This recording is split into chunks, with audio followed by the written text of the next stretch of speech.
2024년 1월 첫 주일 성도들과 함께 은혜 받고자 하는 하나님의 말씀은 요한복음 5장 19절에서 29절 말씀이 되겠습니다. 이 말씀을 제가 여러분 앞에 공부해 올립니다. 전체 말씀을 다 읽지 않고 몇 번의 말씀을 읽겠습니다. 19절부터 먼저 상고합니다. 그러므로 예수께서 그들에게 이르시되 내가 진실로 진실로 너희에게 이르노니 아들이 아버지께서 하시는 일을 보지 않고는 아무것도 스스로 할 수 없나니 아버지께서 행하시는 그것을 아들도 그와 같이 행하느니라.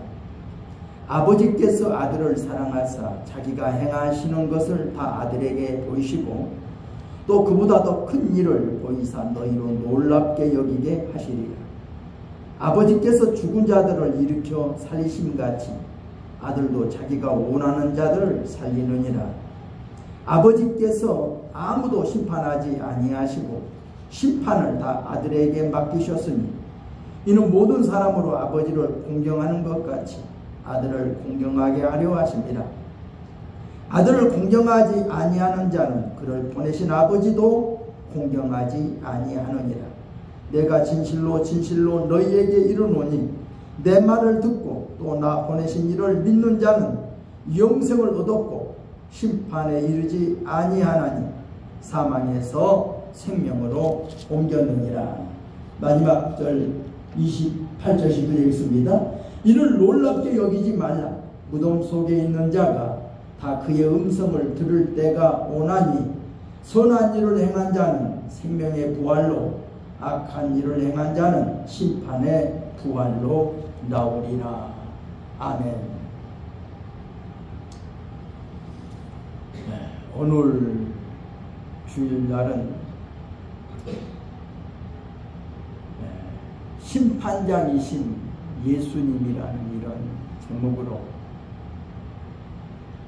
저와 여러분이 함께 은혜를 나누고자 합니다. 이번에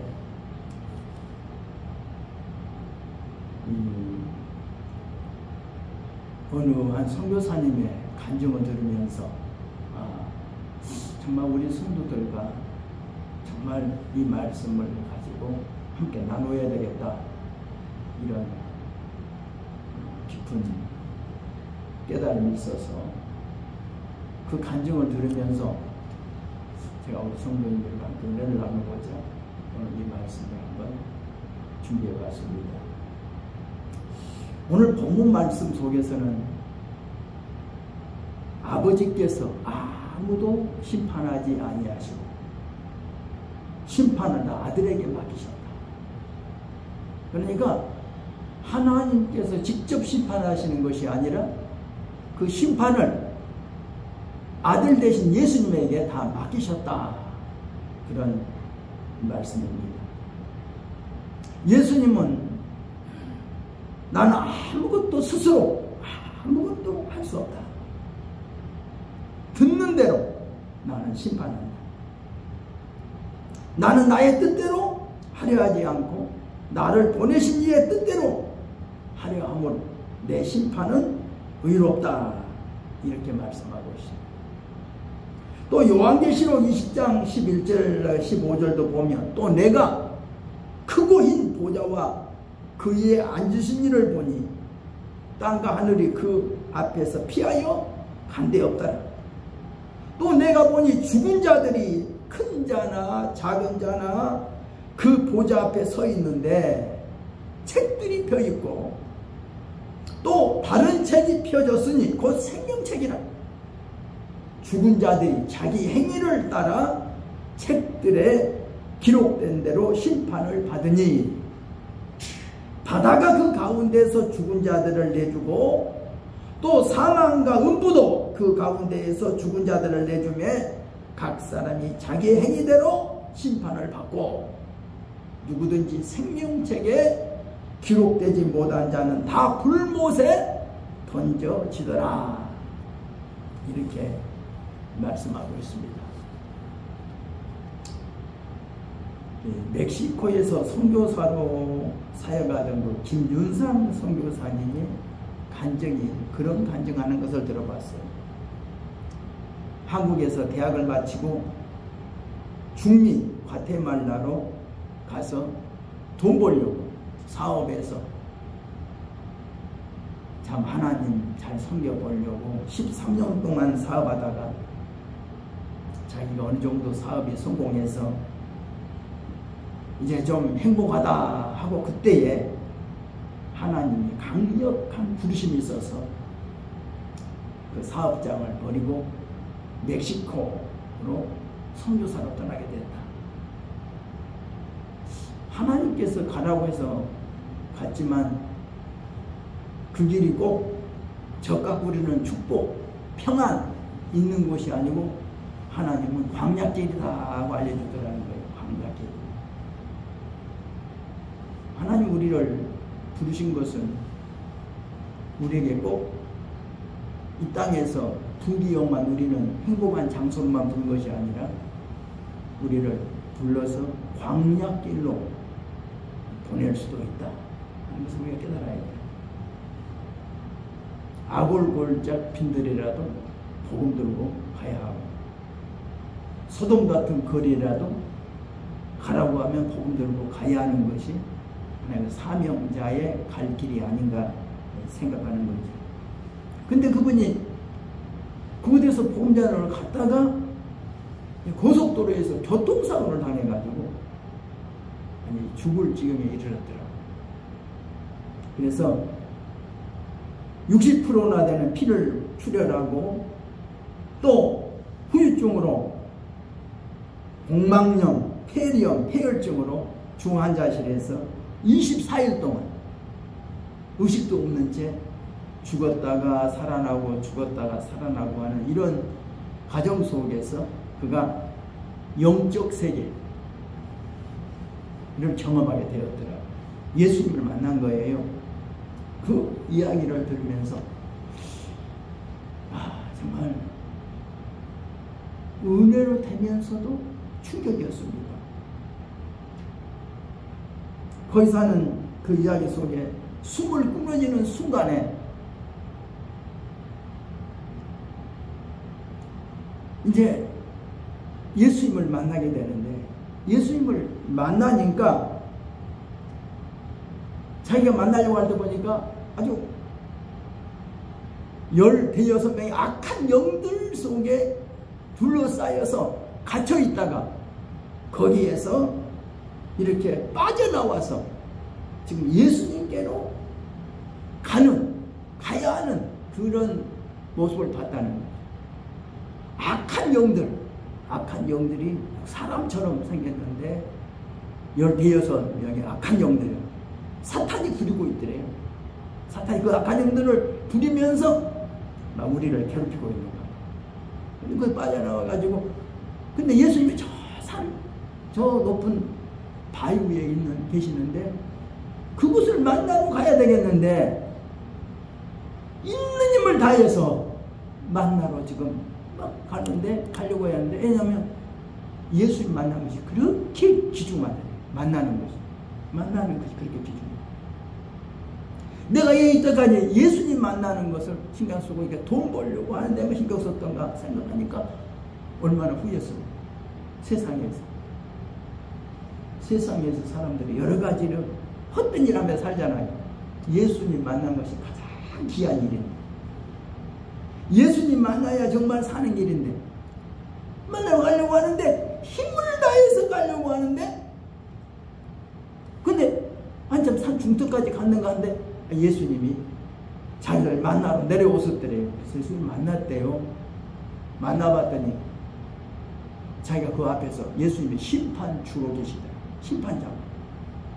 자기가 누워있고 자기의 일생이 쫙 그 앞에 펼쳐지는데, 뭐 자기의 인간의 삶이 싹 펼쳐지는데 얼마나 참 부끄럽고 창피스럽고 수치스럽고 누구도 알아서는 안 될 일들, 누구도 알아서는 안 될 일, 자기만 좀 알고 숨기고 꽁꽁 숨기고 살고 싶은 일들인데 그 부끄럽고 수치스러운 것들이 다 드러나는데 그 모습을 그 악한 영들을 부르던 사탄도 와서 그것을 보더래요. 예수님은 가만히 서 계시고 근데 사탄이 끊임없이 송사하고 정죄하고 참소하면서 이런 죄를 지었습니다. 이런 죄를 지었습니다. 이런 죄를 지었습니다. 얼마나 부끄럽고 창피하고 막 그런 견딜 수가 없는데 예수님이 가만히 보고만 계시더래요. 참 우리가 심판대 앞에 선다는 거 이거 얼마나 중요한 일인지 모르겠어요. 예수님이 심판장이시다. 우리가 죽고 난 다음에 그 누구도 그 심판의 자리를 피할 자는 아무도 없어요. 모두가 그 심판대에 서야 됩니다. 이게 성경이 말하고 있는 거죠. 그 심판 자리에서 그 예수님이 어떤 고난을 가지고 계십니까? 우리 성경 요한계시록 1장 17절에 보면 두려워하지 말라. 나는 처음이요 마지막이니 곧 살아있는 자라. 내가 전에 죽었었노라. 볼지어다 이제 세세토록 살아있어 사망과 음부의 열쇠를 가졌노니. 우리 예수님이 사망과 음부의 열쇠를 가지고 계세요. 예수님이 천국 열쇠도 가지고 계시고 지옥의 열쇠도 예수님이 가지고 계세요. 예수님께서 지옥에 갈 수 있는 자를 붙잡아 낼 수도 있고 예수님께서 그 사람을 지옥 불 속에 집어 던질 수도 있는 모든 권세가 예수님께 있다는 거죠. 예수님께 있다. 예수님이 그러시잖아요. 아버지께서 하늘과 땅의 모든 권세를 내게 주셨다. 요한복음에도 아버지께서 만물을 내게 주셨다. 모든 심판할 권세를 내게 주셨다. 이렇게 말씀하셨어요. 예수님은 하늘과 땅의 모든 권세를 가지신 분이고 예수님은 모든 자를 심판할 권세를 예수님이 가지고 계십니다. 모든 사람이 죽으면 반드시 예수님의 심판대 앞에 서야 합니다. 그 자리에서 서서 천국 갈 자와 지옥 갈 자가 그 자리에서 결정나는 거예요. 예수 믿는 사람과 믿지 않는 사람이 그때 판별될 것입니다. 그래서 우리가 정말 예수 믿어야 돼요. 정말 예수 잘 믿어야 돼요. 예수 믿고 안 믿고가 얼마나 중요한지 몰라요. 믿는다는 게 뭐예요? 믿어준다. 여러분 사람이 여러분을 믿어줄 때 얼마나 좋아요. 믿어준다. 나 너 믿는다. 우리가 사람들 있잖아요. 나 너 믿는다. 나 너 정직함을 믿는다. 네가 나 사랑하는 것을 믿는다. 반대로 우리가요 예수님을 믿습니다. 하나님의 아들이심을 믿습니다. 나를 이 죄악 세상에서 구원해 주시려고 오신 나의 구주임을 나는 믿습니다. 내 죄를 대신해서 십자가에서 피 흘려 죽어주신 것을 나는 믿습니다. 예수님이 다시 살아나셔서 지금도 하늘나라 우편에 계신 것을 나는 믿습니다. 예수님을 믿어야 돼. 믿는다는 게 그게 중요해요. 예수님을 믿는다? 믿지 않는다? 이것은 누가 알아요? 여러분이 알고 예수님이 알아요. 마귀 사탄도 알아요. 내가 예수님을 믿는지 안 믿는지는 여러분이 자신 제일 잘 알아요. 내가 정말 예수님 믿고 있는가? 이 믿고 있는 것은 예수님이 알아요. 정말 믿는가 안 믿는가? 또 사탄이 안다니까요. 껍데기로 교회 다니는지, 정말로 진짜로 교회 다니는지, 정말로 예수를 믿고 있는지, 이게 참 중요한 겁니다. 그래서 요한복음 8장 39절에는 누가 능히 하나님께서 택하신 자를 고발하리요. 의롭다고 하신 이는 하나님이신데 누가 정죄하리요. 죽으실 뿐 아니라 다시 살아나신 이는 그리스도 예수시니 그는 하나님 우편에 계신 자요 우리를 위하여 강구하시는 자시니라. 오늘도 하나님 보좌 우편에서 우리를 지금 응원하고 계세요.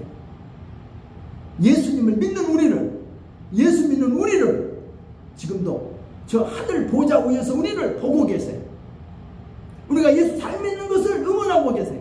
더 잘 믿으라. 더 열심히 믿으라. 로마서 8장 1절에 그러므로 이제 그리스도 예수 안에 있는 자에게는 결코 정죄함이 없나니 이는 그리스도 예수 안에 있는 생명의 성령의 법이 죄와 사망의 법에서 너를 해방하였습니다. 아니 그 선교사가 그 예수님이 보는 앞에 누워있는데 자기 일생이 쫙 펼쳐져 있는데 수많은 자기 죄들이 그대로 기록되어 있더래요. 사탄은 그 죄 하나하나를 가지고 송사하고 정죄하고 그러는데 예수님은 말씀도 안 하시더래요.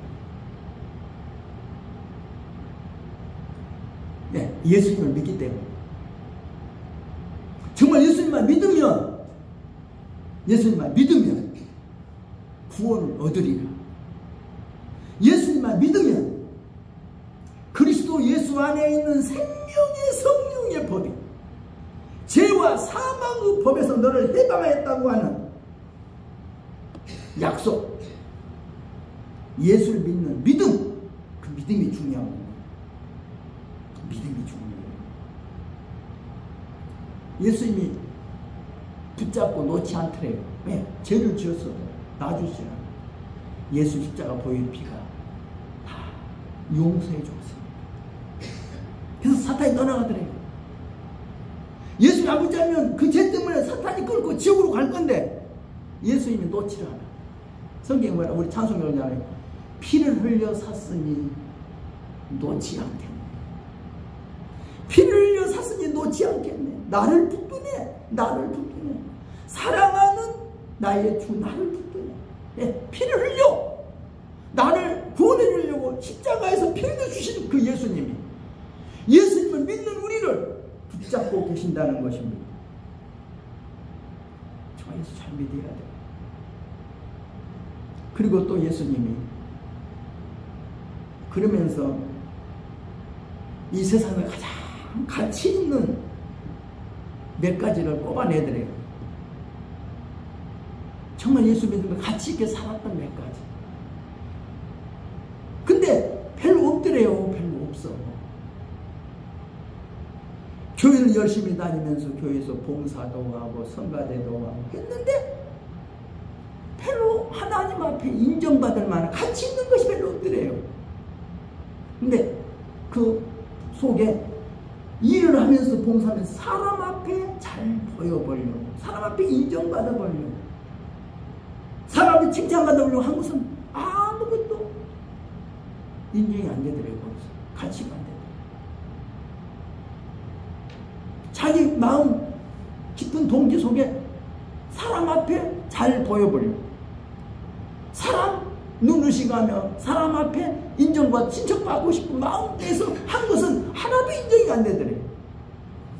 그래서 예수님께서 마태복음 6장에서 그런 말씀하신 것 같아요. 사람에게 보이려고 그들 앞에서 너희 의를 행하지 않도록 주의하라. 그리하지 아니하면 하늘에 계신 너희 아버지께 상을 받지 못하느니라. 그러므로 구제할 때에 예식하는 자가 사람에게서 영광을 받으려고 회당과 거리에서 하는 것 같이 너희 앞에 나팔을 불지 말라. 진실로 너희에게 이르노니 그들은 자기 상을 이미 받았느니라. 너는 구제할 때에 오른손이 하는 것을 왼손이 모르게 하여 내 구제함을 은밀하게 하라. 은밀한 중에 보시는 너희 아버지께서 갚으시리라. 우리 예수님께서 가장 가치 있게 여기는 것이 무엇일까요? 우리가 가장 가치 있는 시간이 무엇일까? 이 땅에 살면서 내가 주님 앞에 섰을 때 너는 나를 위해 뭐 했느냐? 나는 너를 위해 십자가에서 피 흘려 죽어줬는데 너는 나를 위해서 무엇을 했느냐고 물으신다면 우리가 뭐라고 대답할 수 있습니까? 너는 나를 위해서 가치 있게 한 일이 뭐냐? 네 삶 가운데 가치 있는 삶이 뭐냐? 너는 어떤 가치 있는 시간을 보내받느냐고 묻는다면 우리가 주님 앞에 섰을 때 내가 떳떳하게 대답할 그런 가치 있는 일이 무엇입니까? 한번 생각해 봐야 됩니다. 가치 있는 게 없더래요. 너무나 없더래요. 뽑아내는데 없더래요. 근데 그 사업하다가 어려움이 당했어. 아무리 사방을 둘러봐도 도와줄 자가 없어. 그래서 하나님의 무릎 꿇었다니. 집에 들어온 하나님의 무릎을 꿇어서 하나님 나 좀 살려주세요. 나 좀 살려주세요. 그것을 하나님이 가치 있게 여겼더래요. 그것을 가치 있게 여기더래요. 하나님 앞에 무릎 꿇고 도와달라고 기도하는 것 가치 있게 여기더래요. 하나님께서. 그러니까 야곱이 돌단을 쌓고 참 기도했던 그 야곱과 나도 기도했던 그런 것이 하나님 앞에 가치 있는 것 같아요. 하나님 나 좀 도와주세요. 하나님 나 좀 살려주세요. 천부의 의지 없어서 손 들고 옵니다. 주는 나를 박대하시면 나 어디 갑니까? 라고 이렇게 주님 앞에만 매달린 그것을 하나님은 가치 있게 여겨요. 하나님 나 좀 도와주세요. 나 좀 살려주세요. 하나님이 나를 버리면 나 어디 갑니까?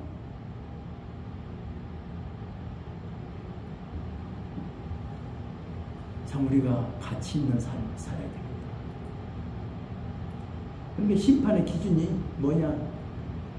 예수 믿느냐 안 믿느냐 하는 것이 기준이더래요. 예수를 믿느냐 안 믿느냐 참 중요한 거죠. 그래서 요한복음에서 이렇게 말씀하고 있잖아요. 하나님이 그 아들을 세상에 보내신 것은 세상을 심판하려고 보내신 것이 아니라 그로 말미암아 세상을 구원을 받게 하려 하십니다. 그를 믿는 자는 심판을 받지 아니하는 것이요 믿지 아니하는 자는 하나님의 독생자의 이름을 믿지 아니함으로 벌써 심판을 받은 것입니다. 예수님을 믿고 안 믿고가 얼마나 중요한지 몰라요. 예수 믿으세요. 예수 믿으세요. 그래야 천국 갑니다. 예수 믿으세요. 그래야 천국 갑니다. 얼마나 중요한지 우리가 예수 잘 믿어야 돼요. 우리 세상에서도 믿어준다는 거 참 중요해요. 믿어준다는 거. 인정해준다는 거. 그 사람으로 인정해준다는 거. 그 사람을 믿어준다는 거 중요하잖아요. 예수님을 예수님으로 믿어주는 거 중요한 거예요. 예수님을 믿어드려야 돼요. 예수님이 하나님의 아들이심을 믿어야 돼요. 예수님이 나를 구원하려고 이 세상에 오신 것을 믿어야 돼요. 예수님 내 죄를 대신 십자가에 박혀 돌아가신 것을 믿어야 되고, 예수님이 심판장이심을 믿어야 돼. 예수님을 믿어야 돼. 얼마나 우리가 중요한지 모릅니다.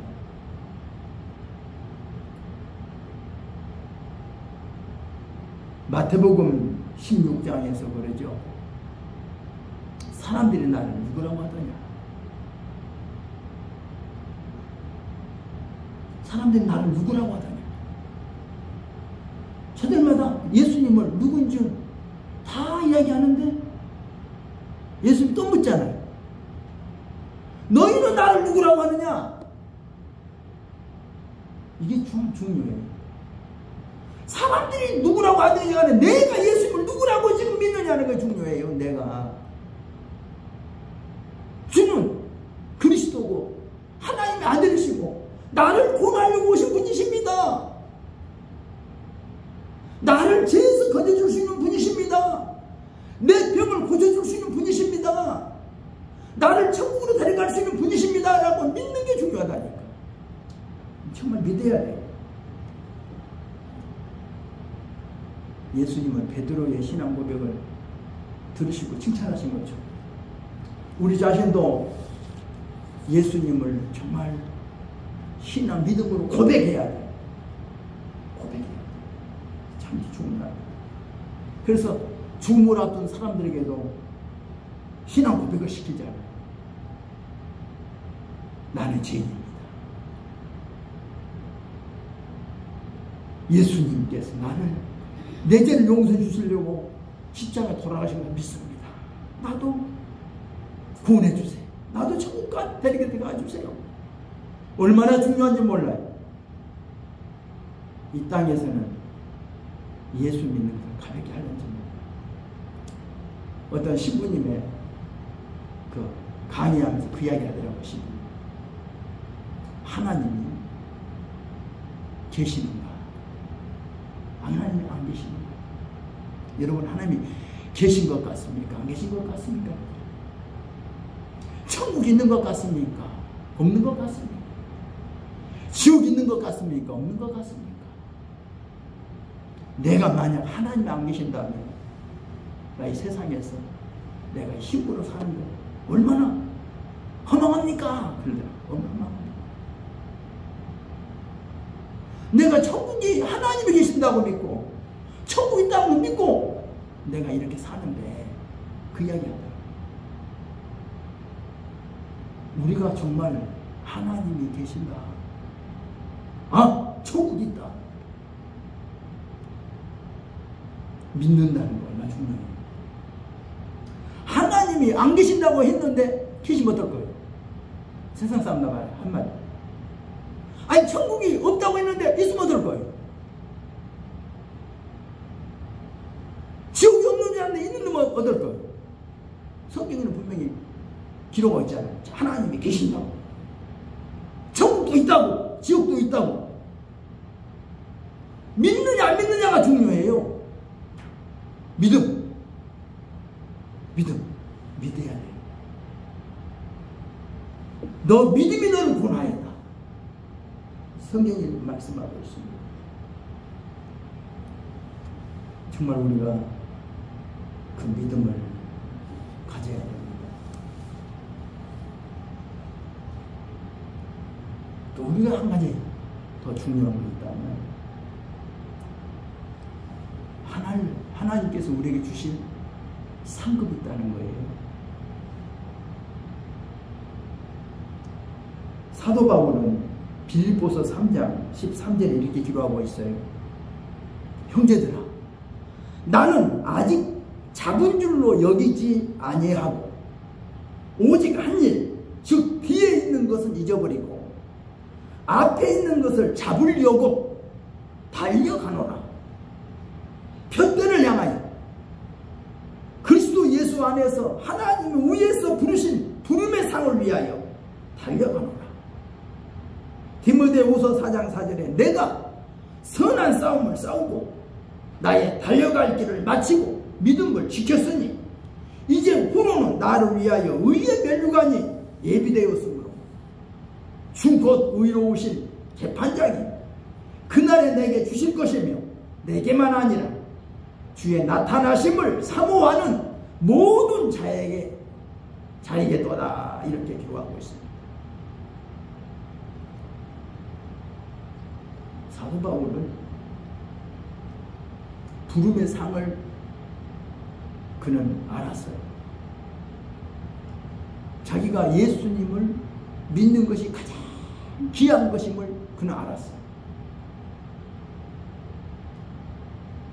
예수님을 알고 나니까 세상에 있었던 모든 것들이 다 배설을 갖다. 예수님이 너무나 좋아. 예수님 너무 좋아. 주 예수보다 더 귀한 것은 없어. 예수님 너무 좋아. 예수님을 발견하고 보니까 예수님이 너무 좋은 거예요. 예수님의 복음을 전하는 것이 부득불할 일입니다. 내가 이 복음을 전하지 않으면 내가 화가 있을 것 같다. 나는 이 복음을 전해야 된다는 거예요. 운동장에서 다름질하는 자들이 다 달려가지만 상 얻는 자들은 오직 하나인 거죠. 상을 얻기까지 달려가라. 우리가 분명히 상이 있어요. 근데 그 상이 어떤 상급일까요? 물론 여러 가지를 말하잖아요. 뭐 좋은 천국 가면 집들이 다 다르더라. 천국 가면 뭣도 다 다르더라. 이렇게 하는데 누가복음 19장 11절 27절에 그 10문화 10종에게 한 문화씩 다 10명에게 나눠주잖아요. 가서 장사해서 남겨라. 내가 왕권을 받아가지고 올 때 나하고 한번 계산하자. 그래서 왕권을 받아가지고 돌아와서 문화를 나라는 사람들 다 불러가지고 다 계산하잖아요. 한 사람이 주신 한 문화로 10문화를 남겼습니다. 그럴 때 착한 종아, 내가 지극히 작은 일에 충성하였으며 10고을 권세를 차지해라. 10고을을 네가 다스려라. 또 한 사람이 와서 나에게 한 문화를 주셨는데 나는 5문화를 남겼나이다. 그에게도 착한 종아, 내가 지극히 작은 일에 충성하였으니 5고을을 다스릴 권세를 네가 차지해라. 이렇게 하셨다는 말씀이 있어요. 우리가 정말 하나님께서 우리에게 권세를 주신다는 겁니다. 다스릴 수 있는 권세. 예수님의 제자 야고보와 요한이 주님이 영광나라에 임하실 때 나는 주님의 오른편에, 나는 주님의 왼편에 앉게 해주십시오. 주님 뭐라고 그래요? 내 좌우편에 앉을 자는 이미 하나님이 다 준비해놨다. 누가 찾았는지 모르지만 이렇게 말씀하잖아요. 다 주님 오른편에 왼편에 앉을 자가 있어. 너희는 먼저 섬기는 자가 되어라. 섬기는 자가 되어라. 남을 섬기라는 거지. 우리가 이 땅에서는 남을 밀어뜨리고 내가 그 자리 차지하고, 남을 밟고 가서 그 자리 차지하고, 남 그 자리 뺏어서 그 자리 차지하고, 남 죽이고 그 자리 차지하려고 하지만 천국에서는 그게 아니죠.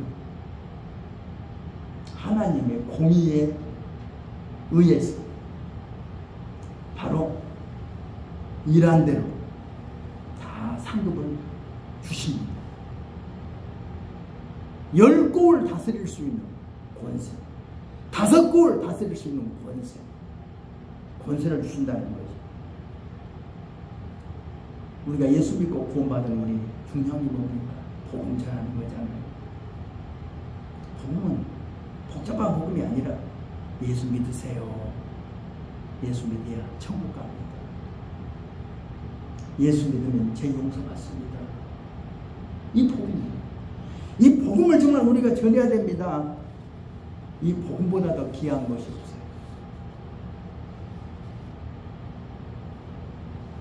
우리가 복음이 여러 가지 복잡한 이것저것 뭐 따지하고 이론이 아니라 예수 믿으라는 겁니다. 예수 믿으라. 가장 큰 사랑이 뭐예요? 복음 전하는 거죠. 우리에게 세상에서 돈을 아무리 많이 줘도 예수님의 복음 주고보다 더 크지는 않아요. 부모가 자식에게 아무리 많은 재산을 물려줘도 예수 믿는 복음을 안 주면 잘못한 겁니다. 예수 믿는 복음을 자녀에게 주면 천하보다도 더 큰 거예요. 예수님을 믿는 복음을 줘야 돼요. 내 부모에게 무엇을 드려야 됩니까? 복음을 드려야 돼요. 예수 믿으라. 아무리 땅에서 잘 대접해드리고 좋은 옷 해드려도 복음 안 전해드려서 지옥 가게 했더라면 이거 부모 사랑한 게 아니에요. 부모를 가장 잘 대접하는 것은 뭐예요? 예수님을 믿는 복음을 드려야 돼요. 복음을 전해드려요. 예수 믿음. 우리 형제들한테 내가 무엇을 줍니까? 복음만 전해주라고. 그것이 가장 큰 사랑이에요. 형제를 사랑한다면, 내 부모님을 정말로 존경하고 사랑한다면, 내 자녀를 정말로 사랑한다면, 내 친구를 정말 사랑한다면 복음을 전하십시다. 그래서 하나님 앞에서 잘했다 칭찬 듣는 저와 여러분이 되어야 되겠습니다. 기도합니다. 하나님 아버지 감사합니다. 우리에게 복음을 주셔서 감사합니다. 예수님을 알게 해주셔서 감사합니다. 예수님을 믿게 해주셔서 감사합니다. 주님, 이 복음 우리에게 주셨으니 우리에게서 머물지 말게 하시고 우리에게서 이웃들에게 알지 못한 저들에게 이 복음을 전할 수 있도록 주여 우리에게 담대함을 허락하여 주옵소서. 저들의 영혼을 구원하려고 하는 구령열에 불타는 마음 허락해 주옵소서. 예수님의 이름으로 기도드리옵나이다. 아멘. 우리 함께 기도하겠습니다.